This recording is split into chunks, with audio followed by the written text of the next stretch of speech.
അപ്പൊ hi guys, welcome back to YouTube channel. അതെ, നമ്മൾ ഇന്ന് ഡേ ത്രീ വീഡിയോ എടുക്കാൻ ഇപ്പോഴേ ആക്ച്വലി പറ്റിയുള്ളൂ. ഇന്നും ആക്ച്വലി ബിസി ആയിരുന്നു. ഇപ്പൊ സമയം ഏകദേശം എത്ര മണിയായി? എനിക്ക് തോന്നുന്നു 7 മണിയായെന്ന് തോന്നുന്നു. 8 മണിയായി. ഞങ്ങൾ ഇപ്പോഴാണ് ഒന്ന് വ്ളോഗ് ചെയ്യാൻ പറ്റുന്നത്. ഞങ്ങൾക്ക് ആക്ച്വലി ഗസ്റ്റ് ഉണ്ടായിരുന്നു. ഗസ്റ്റ് എന്ന് പറഞ്ഞാൽ ആളുടെ സിസ്റ്ററും കുഞ്ഞൊക്കെ വന്നിട്ടുണ്ടായിരുന്നു.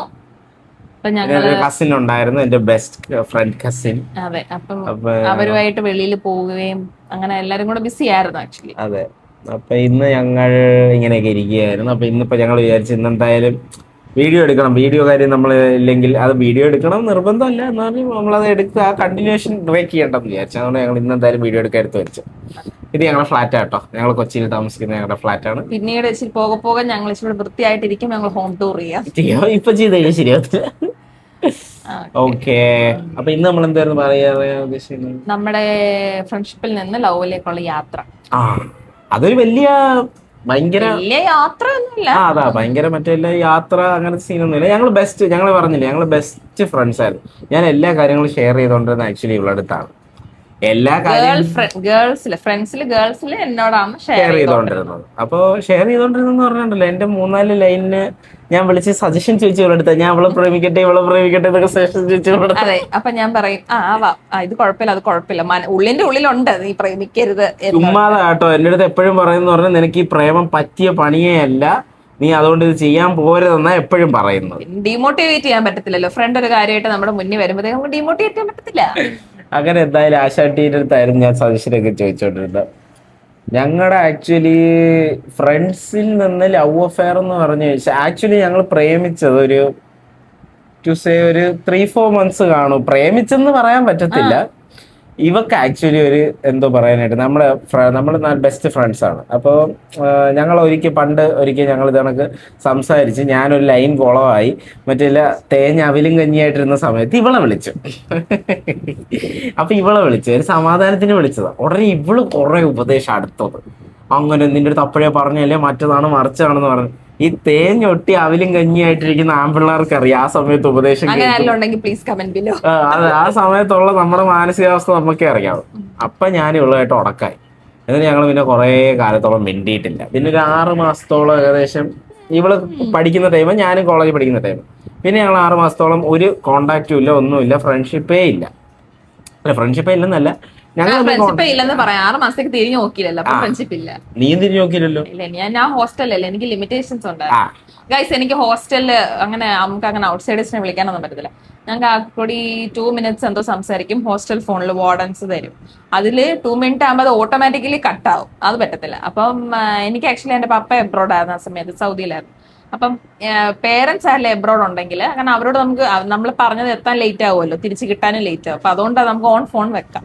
ഓൺ ഫോൺ എന്ന് പറഞ്ഞാൽ മറ്റേ എന്തോ അതിന് പറയുന്നത്, നോക്കിയുടെ ബേസ് മോഡല് അതായിരുന്നു. അപ്പൊ അതില് നമുക്ക് കിട്ടുന്ന ഗ്യാപ്പിൽ നമുക്ക് ഇങ്ങനെ ആരെങ്കിലും വിളിക്കണമെങ്കിലൊക്കെ വിളിക്കാം. അപ്പൊ ഞാൻ ഇങ്ങനെ പപ്പായും മമ്മിയൊക്കെ വിളിച്ചിട്ട് ഇരിക്കുന്ന സമയത്തായിരുന്നു. അതോ ഷിട്ട ഇങ്ങോട്ട് വിളിക്കുമായിരുന്നു? എങ്ങനെയായിരുന്നു? എന്താ അടിയായിരുന്നു നീ നാട്ടിൽ വന്നപ്പോഴേ? വീട്ടില് വെക്കേഷൻ വന്നപ്പോഴേ അടിയായത്. എന്റെ എന്തോ ഒരു സ്റ്റാറ്റസ് ഇട്ടപ്പോഴത്തേക്ക് സ്റ്റാറ്റസ് കണ്ട് സ്നേഹപൂർവ്വം വിളിച്ചിട്ട് അവസാനം മൊട്ട അടിയായി. അങ്ങനെ അടിയായൊക്കെ തീർന്നത്. അപ്പൊ പിന്നെ ഞങ്ങള് ഈ പറഞ്ഞ കണക്ക് 6 മാസത്തോളം ഒരു കോണ്ടാക്റ്റും ഇല്ല.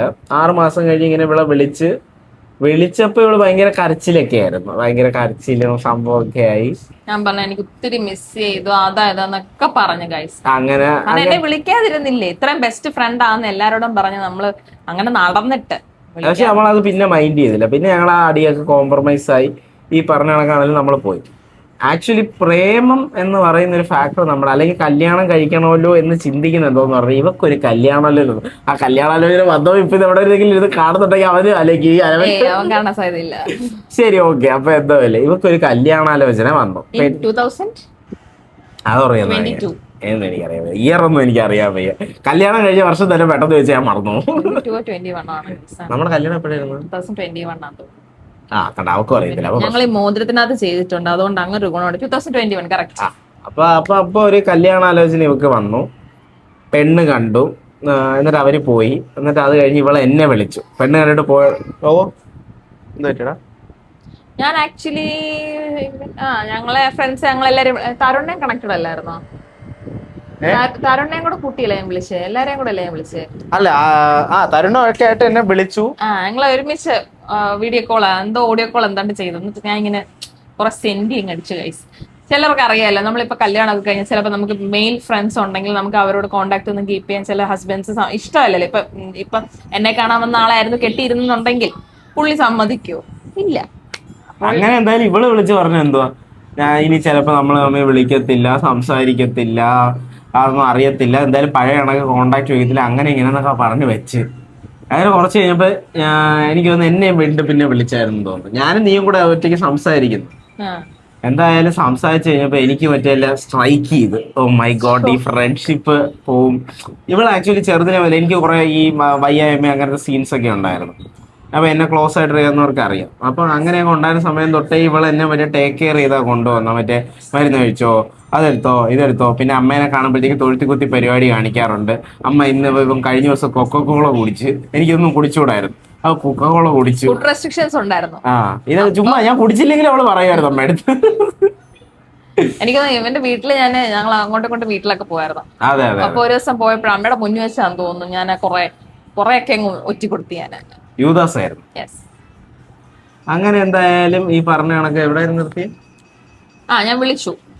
വിളിച്ച് എന്നിട്ട് ഇത് കണക്ക് സ്ട്രൈക്ക് ചെയ്ത് ഞങ്ങൾക്ക് രണ്ടുപേർക്കും എന്ന് വെച്ചാൽ എനിക്കും സ്ട്രൈക്ക് ചെയ്ത് ഇവക്ക് സ്ട്രൈക്ക് ചെയ്തെന്ന് വെച്ചാൽ ഈ പറഞ്ഞ കണക്ക് അതെന്ന് മിസ് ചെയ്യുമല്ലോ എന്നുള്ള ഫാക്ടർ നമുക്ക് സ്ട്രൈക്ക് ചെയ്ത്. എന്റെ കയ്യിൽ ഇരുന്ന് എന്റെ കൊച്ചിന്റെ സ്പൈഡർമാനെ അങ്ങ് വാങ്ങിച്ചോണ്ട് അപ്പോ ഇത് ഭയങ്കരമായിട്ട് സ്ട്രൈക്ക് ചെയ്തു. അങ്ങനെ സ്ട്രൈക്ക് ചെയ്ത് പിന്നെ കുറെ സെന്റിമെന്റ് എന്ന് വെച്ചാൽ ഞാൻ വീട്ടിൽ പറഞ്ഞു. എന്റെ വീട്ടിൽ ആക്ച്വലി പൊതുവെ ഇച്ചിരി കലിപ്പ് കുറവാണ് എല്ലാ കാര്യങ്ങളും. അമ്മയടുത്ത് എന്തായാലും പറഞ്ഞു, അമ്മയ്ക്ക് എന്തായാലും കലിപ്പില്ലായിരുന്നു. പിന്നെ അമ്മയ്ക്ക് വയ്യാതിരിക്കുന്ന സമയമൊക്കെ ആയിരുന്നു. ഇവിടെ ആണെങ്കിൽ അമ്മയ്ക്ക് ഭയങ്കര കാര്യമായിരുന്നു. അതുകൊണ്ട് അമ്മ ഒട്ടും കലിപ്പില്ലായിരുന്നു. അമ്മ പിന്നെ അച്ഛനടുത്ത് പറഞ്ഞു, അത് സെറ്റ് ചെയ്തു. അപ്പോൾ നമ്മുടെ വീട്ടിൽ വലിയ സീനില്ലായിരുന്നു. ഇവളുടെ വീട്ടിൽ അങ്ങനെയല്ലായിരുന്നു. ഇതിന്റെ ബാക്കിൽ തന്നെ ഞാനൊരു അതിബുദ്ധി കാണിച്ചു. ഞാൻ അപ്പോൾ തന്നെ അന്ന് ഉച്ചയ്ക്കല്ല എന്ന് വെച്ചാൽ ഇത് നടക്കുന്നതിന് തലേന്ന് വൈകുന്നേരം ഞങ്ങൾ എല്ലാവരും അവിടെ പോയി ഇവളുടെ മമ്മി ഉണ്ടാക്കി തന്ന ഫ്രൈഡ് റൈസും ചിക്കൻ കറിയൊക്കെ കഴിച്ചിട്ട് പിറ്റേന്ന് ചെന്ന് ഞാൻ വീട്ടിൽ പറയുന്നു, അങ്കിൾ ആന്റി, എനിക്ക് അങ്കിളിന്റെ ആന്റിയുടെ മോളെ ഇഷ്ടമാണെന്ന് കിട്ടിക്കളന്ന് ആഗ്രഹം. എന്നെ അടിച്ചിറക്കായിരുന്നു അവരുടെ മാന്യത. അങ്ങനെ എന്തായാലും ഞങ്ങളിത് അങ്ങനെയാണ് ആക്ച്വലി ഞങ്ങൾ റിലേഷനിലാവുന്നത് ഇൻ ദ സെൻസ് നമുക്ക് റിലേഷൻ അല്ല, എന്നാലും ഞങ്ങൾക്ക് തന്നെ അറിയാമായിരുന്നു. ഞങ്ങൾക്ക് ഒട്ടും ഇപ്പൊ ചിലര് പറയാറുണ്ട് ബെസ്റ്റ് ഫ്രണ്ട്സ് ഒരിക്കലും നല്ല കപ്പിൾസ് ആവില്ല എന്നൊക്കെ പക്ഷെ ഞാൻ അതിന് നേരെ ഓപ്പോസിറ്റ് ചിന്തിക്കുന്നു. പെർഫെക്റ്റ് കപ്പിൾസ് അങ്ങനെ ആകത്തില്ല, പക്ഷെങ്കിൽ നമ്മളെ ഇൻസൈഡ് ഔട്ട് അറിയാവുന്ന ഒരാളുള്ളത് ആക്ച്വലി നല്ലതാണ്. ഇവക്കെന്ന് പറഞ്ഞു കഴിഞ്ഞാൽ എന്നെ ഇൻ ആൻഡ് ഔട്ട് അറിയാം. എനിക്ക് ഇവളെ ഇൻ ആൻഡ് ഔട്ട് അറിയാമോന്ന് ചോദിച്ചാൽ മുക്കാലൊക്കെ അറിയാം. എല്ലാം അറിയാമെന്നല്ല, ഇപ്പൊ അവൾക്ക് എൻ്റെ അടുത്താണേലും എനിക്ക് അവളുടെ അടുത്താണേലും എല്ലാം അറിയാം എന്നുള്ളതല്ല. പക്ഷെ എന്നാലും നമുക്ക് ഒരുപാട് കാര്യങ്ങൾ അങ്ങോട്ടും ഇങ്ങോട്ടും അറിയാം. അത് ഞങ്ങളുടെ ഒരു കൺസെപ്റ്റില് ബെസ്റ്റ് ഫ്രണ്ട്സ് എപ്പോഴും നല്ല കപ്പിൾസാണ്, അല്ലേ? നല്ലൊരു ഏറ്റവും നല്ല കപ്പിൾസ് എന്ന് പറയുന്നത് ആക്ച്വലി ബെസ്റ്റ് ഫ്രണ്ട്സ് ആണ്. കാര്യം എന്ന് പറഞ്ഞാൽ അവർക്ക് തമ്മിൽ കുറെ കാര്യങ്ങൾ, അത് എപ്പോഴും ഒരുപാട് കാലം ബെസ്റ്റ് ഫ്രണ്ട്സ് ആയിരുന്നിട്ടേ റിലേഷൻ ആവുന്നെങ്കിലും ആവാവുള്ളൂ. കാര്യം എന്ന് പറഞ്ഞാൽ അപ്പോഴെന്ന് പറഞ്ഞാൽ നമ്മുടെ ഈ പറഞ്ഞ കാണും തൊട്ടിത്തരം എല്ലാം അറിയായിരിക്കും, നല്ല ഫേസും അറിയായിരിക്കും, ബാഡ് ഫേസും അറിയായിരിക്കും. എല്ലാ കാര്യങ്ങളും അങ്ങോട്ടും ഇങ്ങോട്ടും ഷെയർ ചെയ്യുന്ന ഫ്രണ്ട്സ് എപ്പോഴും നല്ല കപ്പിൾസ് ആയിരിക്കും. ഞങ്ങൾ നല്ല കപ്പിൾസ് ആണെന്നൊന്നുമല്ല, ഞങ്ങൾ അടി കൂടിയിട്ടുണ്ട്, അടി കൂടാറുണ്ട്. ഒരു എന്താ പറയാനായിട്ട് അങ്ങനത്തെ എല്ലാ കാര്യങ്ങളും ഞങ്ങളുടെ ഇടയിലുണ്ട്. ഇപ്പൊ ഞങ്ങൾ മെനിങ്ങാന്നൊക്കെ തന്നെ അടി കൂടിയായിരുന്നു, അല്ലേ? മെനിങ്ങാന്ന് ഇന്നലായിരുന്നു. മെനിങ്ങാന്ന് അല്ല, അപ്പൊ നമ്മൾ അടിയൊക്കെ കൂടിയിട്ടുണ്ടായിരുന്നു. അപ്പൊ ഈ പറഞ്ഞ കണക്കാണ്, അതൊക്കെ കാണും. പക്ഷെ ഡിഫറെന്റ് ആണ്, എപ്പോഴും ഡിഫറെന്റ് ആണ്. അതെ, അത് ഗോസോണുമാണ്. പിന്നെ എനിക്കിപ്പോ തന്നെ ചില കാര്യങ്ങൾ അറിയാം. നമ്മളിപ്പം താത്തി പറയുന്നൊന്നുമല്ല, ചില സിറ്റുവേഷനിൽ താന്ന് കൊടുത്തില്ലെങ്കിൽ അടി എത്ര ദിവസം വേണോ നീളും എന്നുള്ള കാര്യം എനിക്കറിയാം. അതേപോലെ അവൾക്കും അറിയാം. അല്ല, ചില കാര്യങ്ങൾ അവൾക്ക് അറിയാം. ഇപ്പൊ എനിക്ക് പിടിക്കാത്ത ചില കാര്യങ്ങൾ കാണും എന്നുള്ളത് അവൾക്ക് നല്ലോണം അറിയാം. അങ്ങനെ അതുകൊണ്ട് എപ്പോഴും അതാണ് എന്ന് വെച്ചാൽ ഈ ലോങ് ടേമിന് പോകുന്ന ഫ്രണ്ട്സ് അവര് കപ്പിൾസ് ആയ എൻ്റെ ഒരു ഇതില് കപ്പിൾസ് ആവുമ്പോൾ അത് അടിപൊളിയായിരിക്കും. ചിലപ്പോൾ നിങ്ങൾ നിങ്ങളുടെ സറൗണ്ടിങ്സിലൊക്കെ നോക്കിയാൽ മതി, ഈ ലോങ് ടേംസ് ഈ ബെസ്റ്റ് ഫ്രണ്ട്സ് ആയിട്ട് പോയിട്ട് കപ്പിൾസ് ആയിട്ട് പോയിട്ട് അടിപൊളിയായിട്ടിരിക്കുന്നവരുണ്ട്. പക്ഷെ മറന്നു പോകുന്നവരും ഉണ്ട് കേട്ടോ. ഞങ്ങൾ പല സിറ്റുവേഷനിലും കണ്ടിട്ടുണ്ട്, മറന്നു പോകുന്നവരുണ്ട്. ഇപ്പൊ നമ്മൾ തന്നെ ഞങ്ങൾ ഇത്രയും നല്ല റിലേഷനാണ് ആക്ച്വലി ഞങ്ങൾ തമ്മിൽ. അങ്ങനെ ഞങ്ങൾക്ക് തമ്മിൽ വലിയ ഭാരിച്ച പ്രശ്നങ്ങളൊന്നും ഇല്ല. അപ്പൊ ഞങ്ങൾ തന്നെ ചില സമയത്ത് അടി കൂടുമ്പോൾ ഞങ്ങൾ തന്നെ മറന്നു പോകാറുണ്ട്. ഓക്കെ, ഞങ്ങൾ പ്രേമിച്ചിരുന്നപ്പോൾ ഇത്ര അടിപൊളി ആയിരുന്നല്ലോ എന്നൊക്കെ ഉള്ളത് ഞങ്ങൾ തന്നെ മറന്നു പോകാറുണ്ട്. അതേപോലെ അത് കംപ്ലീറ്റ്ലി മറന്നു പോകുന്നവരുണ്ട്. ആ മറന്നു പോകുന്നവർക്ക് വേണ്ടിയും കൂടെയാണ് സത്യം പറഞ്ഞ നമ്മുടെ ഈ ഒരു ജേണി എന്ന് പറയുന്നത്.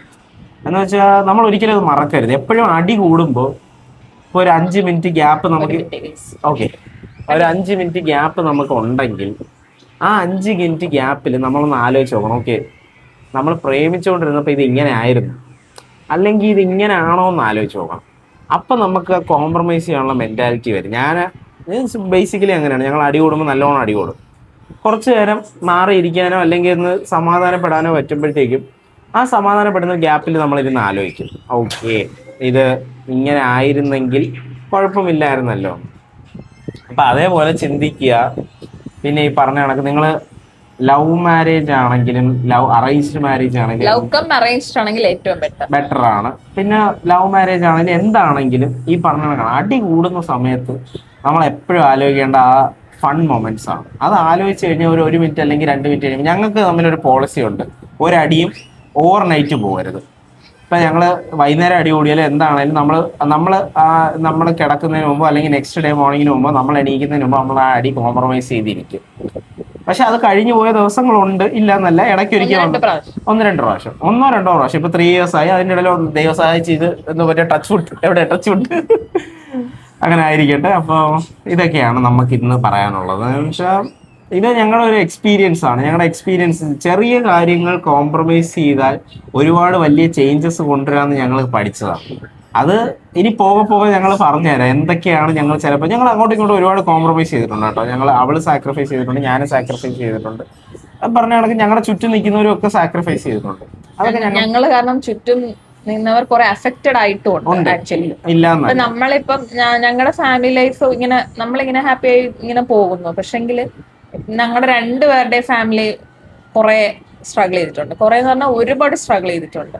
പക്ഷെ അതൊക്കെ ഈ പറഞ്ഞാണ്. പക്ഷെ അവർക്കൊക്കെ ഇപ്പൊ ഞങ്ങളൊരു ആൻസർ ആണ്. ഇപ്പൊ അവരുടെ അടുത്ത് ആരെങ്കിലും ചോദിച്ചാൽ പിള്ളേരെന്തായാലും ഞങ്ങൾ രണ്ടുപേരും എന്തായാലും ഇച്ചിരി അടിച്ചു പൊളിച്ചൊക്കെ പോവുകയാണ്.